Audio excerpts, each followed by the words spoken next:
Olá pessoal, este é mais um JojoCast, meu nome é Valéria. Como eu tinha dito no último programa que teve problemas, né, por conta de um bug no computador, eu falei, vou gravar vídeos menores no celular enquanto eu estou fora de casa e depois, né, eu vejo como é que fica, né? E eu estou gravando esse pequeno programa para comentar a série, né, Love Through a Prisma do Amor, esse é o nome em português, eu nem olhei, né? Ou Prisma Rondô, né? Que é uma série que estreou na Netflix, um anime original, de autoria, né? O character design e o roteiro, pelo menos, né? A base do roteiro, da história, é da Camille Yoko, que é autora de Hana Yoridango, né? Quando esse anime estava para ser anunciado, eu até pensei, porque a Camille Yoko, eu sigo a Camille Yoko no Twitter, no Instagram, e ela estava lá, finalmente eu posso dizer aquilo, né, que é um segredo e que eu estou muito feliz, etc. Eu pensei, será que vai ser uma nova animação de Hanayori Dango? Porque Hanayori Dango, que é o shoujo mangá mais vendido da história, teve inúmeras adaptações live action pelo mundo, dorama, filme para o cinema, etc. E teve um anime, na verdade, dois animes, né? Porque teve um especial também, teve a série de TV e houve um especial que, na verdade, era uma realidade alternativa. Precisa de uma animação decente, né? Porque mesmo na época, acho que 1996, quando foi feita a primeira animação, era uma animação de baixa qualidade para a época, ainda que a trilha sonora seja muito boa. Mas não era nada de Hanayori Dango, já falei sobre isso, era na verdade uma série original. E aí, a New Type, revista New Type, publicou uma entrevista em duas partes com a Camille Yoko, eu traduzi, tá lá no blog, vou deixar o link. E na segunda parte ela fala, né, do Prisma Rondô e ela explica, né, que quando fizeram contato com ela, pediram que ela fizesse, né, uma série animada pensando em um shoujo mangá. Por isso que eu considero que é um shoujo anime, né? Porque a própria autora fala, pensa que é um shoujo mangá e você assiste e vê todos os clichês ali, não somente da Camille Yoko, né? Porque são coisas que aparecem ali em Hanayori Dango, por exemplo, algumas situações, mas você vê os clichês também, né, de shoujo mangá, inclusive dos shoujo mangá clássicos mesmo, assim, né, tal. Mas, né, o mangá da série animada, ele está sendo publicado no Mangami, que é uma plataforma para material para o público feminino no Japão, e fora do Japão está sendo publicado na plataforma Shonen Jump Plus. E aí, claro, né, vai dizer, então é shonen. Bem, a princípio a autora foi chamada para fazer alguma coisa shoujo, mas não é ela que faz o mangá, né? Quem faz o mangá é a Maki Minami, que é a autora de Special A, que virou anime também alguns anos atrás, e que foi, né, auxiliar da própria Camille Yoko durante algum tempo. Só que o traço da Maki Minami é muito diferente do traço da Camille Yoko, então eu acho até contraproducente, né? Porque o traço de uma é muito diferente, então a própria atmosfera, né, do mangá será diferente da atmosfera do anime. Mas qual é a história do anime? O anime Prisme Rondô, ele se passa na Inglaterra no início do século XX. Como eu sei, embora eu não tenha chegado lá, eu assisti os 7 episódios iniciais, são 20 episódios ao todo, mas como eu já passei pelo episódio que tem 40 minutos, que é o episódio do baile, né? Eu acho que eu já posso considerar que eu estou na metade da série, né? Ou basicamente na metade. Enfim, a série se passa na Inglaterra no início da década de 10 do século XX, porque logo vai aparecer a Primeira Guerra Mundial. A Lili Ichijoin é uma moça japonesa, ela vem para a Inglaterra para estudar arte, belas artes, numa academia, numa faculdade de artes que é progressista e liberal. Em que sentido? Né? Ela acolhe todo mundo, seja nobre, seja não nobre, e ela dá igualdade para homens e mulheres. Então é um ambiente singular. Esse tipo de escola poderia existir? Sim, poderia existir. Eu até pensando no... Embora eu não sei se tenha sido modelo para a escola ou tenha saído da cabeça da Camille Yoko, mas eu penso no Oberlin College dos Estados Unidos, que foi a primeira faculdade nos Estados Unidos a aceitar pessoas que não eram brancas, homens que não eram brancos, em pé de igualdade com os brancos, e depois, um pouquinho depois, ela vai aceitar mulheres também, isso na década de 1830. Então, o Oberlin College era, né, a mais moderna, a mais progressista de todas as faculdades nos Estados Unidos. No caso aí, é a St. Thomas School, né, of Art, no final das contas. A Lili, né, ela vai para a Inglaterra, mas ela vai com um peso nas costas porque a família dela é uma família de fabricantes, tradicionais fabricantes de kimono, e a mãe dela, que é quem manda na família, não queria que a filha fosse.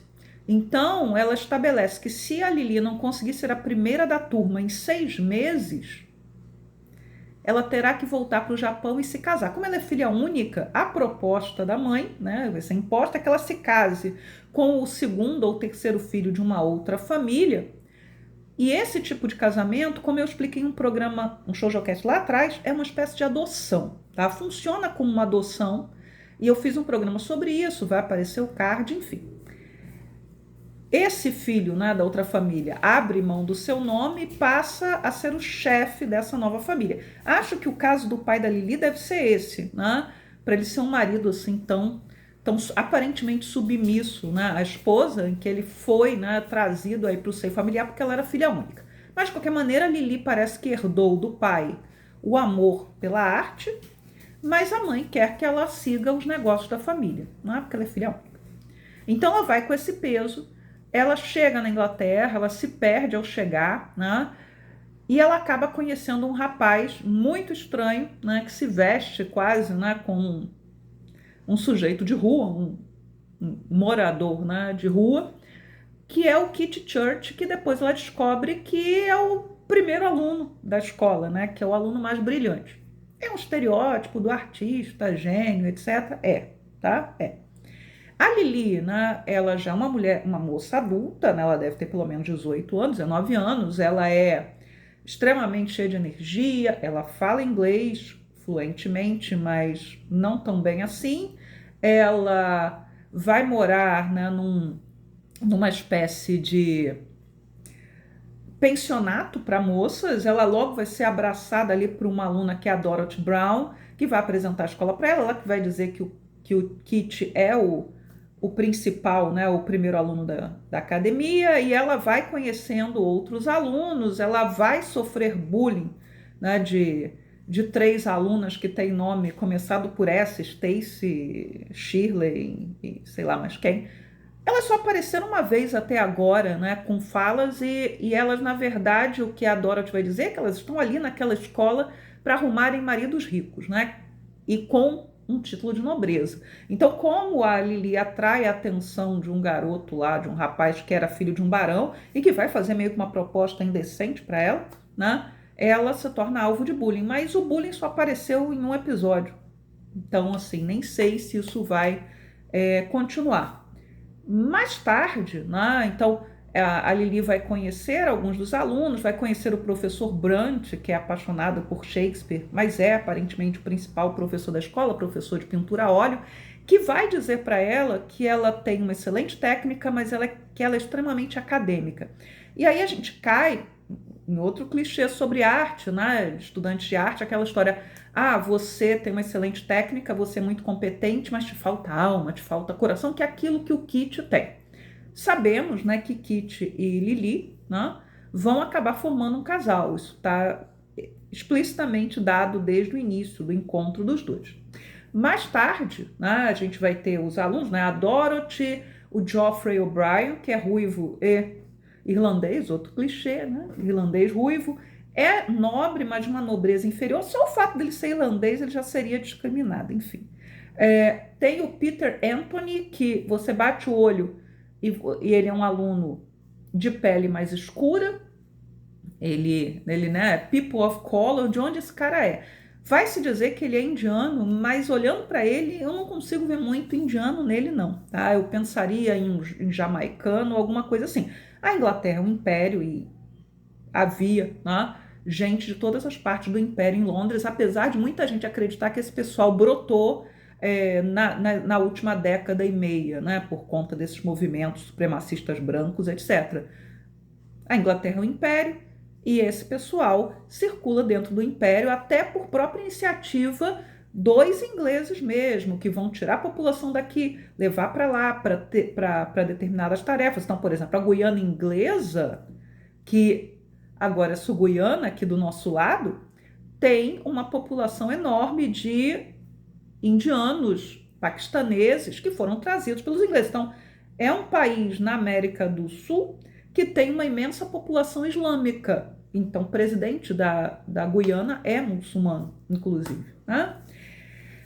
Mais tarde vai chegar um outro aluno, né, de intercâmbio, como a Lili, né, estrangeiro, intercâmbio não, estrangeiro, que é o Shinosuke Kobayakawa. O Shinosuke Kobayakawa, ele é não de pintura, mas ele é um aluno de escultura, e ele vem de uma família de escultores, né, budistas, de arte budista, e ele, na verdade, é meio que massacrado pela necessidade de fazer uma arte que é uma arte que tem que reproduzir modelos tradicionais. Então ele quer criar algo novo, mas a ideia é que ele não cria. E ele vem com uma bolsa do governo japonês. E ele vem trazendo com ele a irmã caçula, que se chama Sakura, e ela é muda por conta de um trauma. Eu espero, estou no episódio 7, que em algum momento me digam qual é o trauma dessa menina e que talvez ela recupere a sua voz. Não sei se acontecerá. Eu não peguei spoilers para além da Primeira Guerra Mundial. Nem vou comentar o que a minha amiga Jéssica já me adiantou. Mas assim, para além da Primeira Guerra Mundial, né, que vai acontecer, tinha que acontecer, eu só quero ver como é que ela vai aparecer na história. Assim, a série, ela tem personagens bem legais, eu gosto da Lili, o Kit, gosto deles. Todas as personagens ali são gostáveis, mesmo que clichê, né, em alguns aspectos. A animação, ela tem, né, cenários belíssimos, muito, muito, muito bem desenhados. Ela é agradável, como falei. Tá? O figurino, ele vai oscilar, né? Ele tenta, a gente reconhece que está no século XX, mas, por exemplo, os figurantes misturam roupas de várias épocas. Eu acho que o anime é muito frouxo. As meninas aparecem usando roupas que seriam aquelas roupas de mulheres que trabalham, né, que blue stocking, né, que estariam ali no mercado de trabalho, que seriam as moças modernas, né, da época. Então não há muito o que questionar ali. A Dorothy parece que só tem uma roupa, né, e a cor dela é o verde. Isso é um problema a princípio. Mas assim, os figurantes, aqueles que aparecem de fundo, as mulheres parecem não tem uma homogeneidade de roupas assim que elas usem ali. Então você vê desde coisas que parecem ainda estar no século XIX até roupas que lembram a década de 1920. Então tá meio frouxo isso. Se a gente vai para o cabelo aí tá mais complicado, muito mais complicado. Primeiro porque você tem que atender aquilo que seriam os clichês do shoujo anime barra mangá. Exemplo, né? A Dorothy usa Maria Chiquinha. Nenhuma moça adulta usaria Maria Chiquinha. Né? Mesmo que ela fosse uma pessoa, sei lá, excêntrica, não usaria. Né? A noiva do Kit, que é a Catherine, que a princípio é uma personagem vilanesca até o momento, né? A noiva do Kit, porque ela acha que é noiva do Kit. Aliás, é uma coisa que o anime colocou, que ela é noiva, eles são noivos desde a infância. Cara, eles já estão na segunda década do século XX. Esse tipo de arranjo dificilmente seria feito. Mesmo que a família, desejamos que eles fossem noivos. Eu estou até lembrando do Mr. Darcy lá, né? E a prima, né? Que é a filha da Lady Catherine de Bourgh, né? Que é Anne de Bourgh, que a tia e a mãe do Darcy supostamente queria que os dois se casassem. Eles não eram noivos, era um desejo delas. Então a garota chegasse de repente e falar: porque eu sou a noiva dele, estamos prometidos desde o berço, isso é ridículo. Mas enfim, tá lá, né? É meio deslocado de época, por assim dizer. A noiva do Kit, ela aparece, quando ela aparece, ela tá vestida como se ela fosse uma figura de arte nouveau, com o cabelo solto.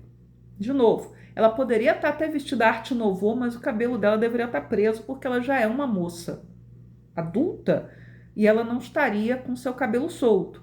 Como a Lili não estaria com grandes laçarotes, mas isso é a estética do shoujo mangá, né? Então, e tem as meninas do bullying que parecem estar com os cabelos assim na década de 1920 já, uma ou duas delas. Enfim, não há muito rigor, embora tudo seja muito bonito. Particularmente, assim, destacar o episódio 3, que é o episódio em que o Kit e a Lili se aproximam, é um episódio belíssimo, seja de cenário, seja o clima do episódio em si, dos dois estarem lá, né, saírem lá para ver o campo de lírios que o Kit achava que era uma caverna. É lindo, visualmente muito bonito. Aí temos os clichês, né, do beijo indireto, de uma série de coisas. O episódio do baile, que é o episódio 6, tem 40 minutos. Então tem episódio de 23 minutos, tem episódio de 30 minutos, 29, 30 minutos, e tem o episódio de 40 minutos. O episódio do baile é quando os colegas, né, são convidados pelo pai do Kit, e vai ser revelado no episódio anterior que ele é filho de um duque, não o filho mais velho, mas um filho caçula, a irem visitar lá a mansão deles, que é exageradamente grande, poderia ser grande, não precisava ser tão grande, né?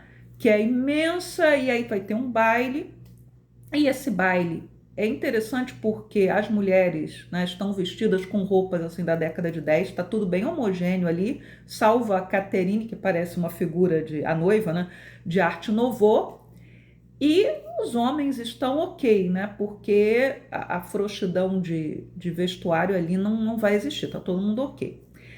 E a Lili, ela não levou nenhum vestido de baile.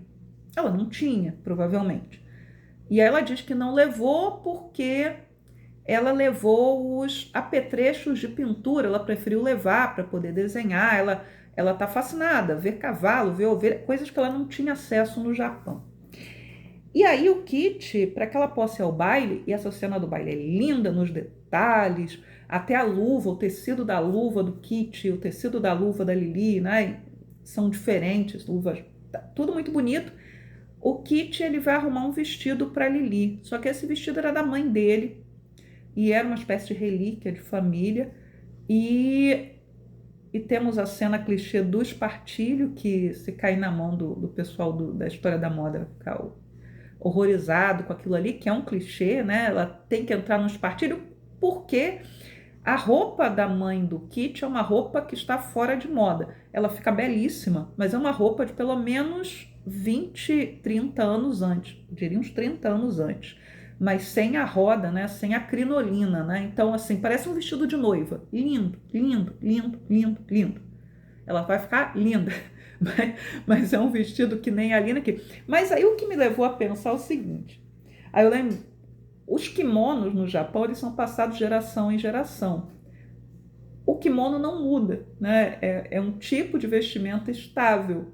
Mas a nossa sociedade ocidental, eu estou falando nossa, porque o Brasil vai estar dentro desse esquema, cultural, pelo menos a partir do século XVIII para cá, a moda é algo importante, a moda ela é efêmera.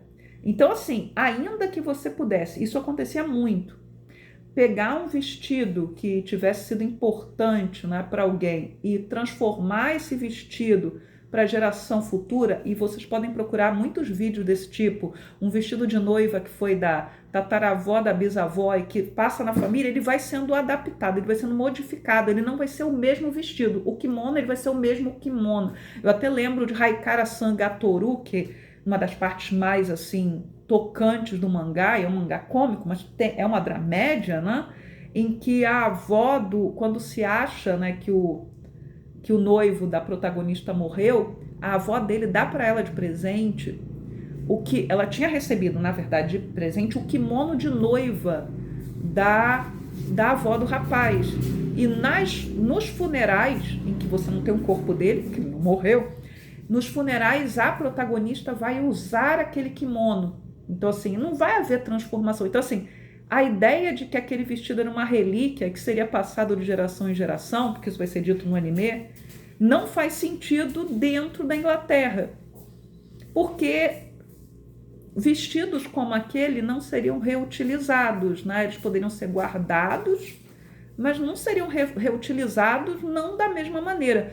E a Catherine vai dizer que aquele vestido seria herança dela, mas o Kit é o filho mais novo. Será algo tão valioso? A herança seria da esposa do irmão mais velho dele, que, aliás, o irmão mais velho do Kit é a personagem mais irritante da história inteira, porque o pai do Kit, que é o Duke, que está muito doente, que já é idoso, a mãe dele morreu, né? Ele é um sujeito extremamente liberal, compreensivo, acolhedor do filho, e eu fico me perguntando se o Kit não seria TEA, né? Não seria alguém que estaria no transtorno do espectro autista, né? Pelos comportamentos dele, pela preocupação do pai, né? Dele. Enfim, o irmão dele é extremamente irritante. Irritante a um ponto intrusivo, porque ele não é o chefe da família. E mesmo se o fosse, o Kit, ele teria, pelo menos, né, uma herança, uma parte aí de monetária, ele teria uma profissão, ele não precisaria do irmão para coisa nenhuma. A gente não está no século XVIII, a gente está no início do século XIX. Ele poderia, inclusive, não ficaria para ele feio se ele conseguisse um emprego, por exemplo, na burocracia, né? Enfim. E eu fico lembrando, assim, eu lembro de uma série chamada Parade's End, com o Benedict Cumberbatch e a Rebecca Hall, né? Gosto muito dessa série. O protagonista e até o irmão mais velho dele, que herdaria o título, é baixa nobreza, é verdade, herdaria o título do pai, eles são funcionários públicos. O irmão dele é um alto funcionário da diplomacia, como é o pai do Kit. Um duque poderia ser diplomata? Poderia. Poderia ser almirante? Poderia. É claro que ele, sendo o filho mais velho, poderia simplesmente ficar gerenciando as terras da família, né? Viver de renda, que seria o mais bonitinho aí. Mas não era tão feio nesse momento você ter alguma função, principalmente ligada ao Estado, nunca foi, né, feio. Mas enfim, né? Até o momento, acho que a minha principal crítica à série é de ninguém ter se espantado da Lily ser japonesa, por exemplo, quando ela encontra o pessoal lá no episódio 3, que ela encontra gente que mora no campo. Ninguém para olhar e falar assim, você não é daqui, de onde você é tão diferente, até para dizer que ela é bonita, né? Ou seja lá o que for. Então, a série até esse momento não falou nada disso. Não sei se vai falar no futuro. Falam que quando o Shinosuke, né, que é o Shin, chega, né, os meninos não conseguem pronunciar o nome dele, tem dificuldade, pergunta, a gente pode chamar de Shin? E todo mundo se trata pelo primeiro nome. Como eu disse, é uma escola progressista, liberal, etc. É bonito o anime, tem lindos cenários, tem personagens legais, é fofinho, mas é um pouco irregular, falta um tanto de aprofundamento. Vamos ver como é que a série se encaminha até o final. Espero terminar de assistir até a semana que vem e de repente gravar um outro programa sobre Prism Rondô. É muito bom ver a Kami Yoko fazendo alguma coisa, né? Enfim, era isso que eu queria falar. Falei mais do que eu tinha falado no programa que eu perdi, com certeza. E eu espero que se você está assistindo o Prism Rondô, deixa seus comentários, suas impressões da série. Tá na Netflix, os 20 episódios já estão lá, né? Então tá tudo lá para quem quiser maratonar. Tem dublado, tem dublagem, acho que língua portuguesa, em várias outras línguas, tem legenda em tudo quanto é língua. E é uma gracinha. A qualidade da animação é excelente, excelente, excelente, tá? Então é isso. Este é mais um ShoujoCast. Muito obrigado por ter ficado até aqui. Se você gostou do programa, por favor, deixe seu like. Se não gostou, deixe o dislike, dá engajamento do mesmo jeito. Se quiser deixar um comentário, né, para ajudar a impulsionar o programa, ficarei feliz. Né? Diga o que está achando do programa. Se quiser deixar um comentário de engajamento, coloca Prisme Rondô, coloca o título em português que eu não lembro qual é o título em português. E se gosta do trabalho, né, que eu faço, por favor, né, siga o canal, assine o canal, repasse adiante os vídeos e até o próximo programa. Tchau, tchau para vocês.